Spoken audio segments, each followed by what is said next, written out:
మానవుడు కూడా ఒక జంతువు. జంతువు అంటే అర్థం జీవించేది అని అర్థం. మనిషి జీవిస్తున్నాడు, జంతువు జీవిస్తుంది, చీమ జీవిస్తుంది, దోమ జీవిస్తుంది, అన్ని జంతువులే. అందులో నరజన్మ ప్రత్యేకత ఏమిటంటే ఇది నాది కాదు అని తెలుసును కాబట్టి మనదేదో మనం ఉపయోగించుకోవాలి. మనది కాని దాని జోలికి మనం వెళ్ళకూడదు. కానీ ఇవాళ మొత్తం సమాజంలో జరుగుతున్నది ఏమిటంటే డబ్బు కారణంగా, అధికారం కారణంగా మొత్తం ఎవళ్ళ ఆస్తులు ఆక్రమించేద్దామా.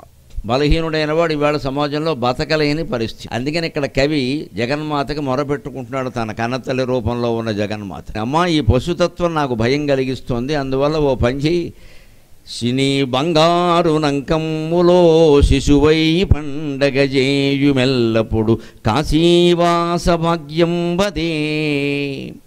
మళ్ళీ నేను చిన్నప్పుడు ఎప్పుడో ఏడాదో రెండేళ్ళు నీ ఒళ్ళో పడుకుని పాలు తాగినట్టుగా ఈ ప్రపంచాన్నే మర్చిపోయి ప్రపంచం అంతా బాగానే ఉందనే భ్రమలో బతికాను కదా, అలాగే ఆ భ్రమ మళ్ళీ కలిగించమ్మా, మళ్ళీ నీ ఒళ్ళోకి నన్ను తీసేసుకో అని చాలా ఆర్తనాదం చేస్తుంది.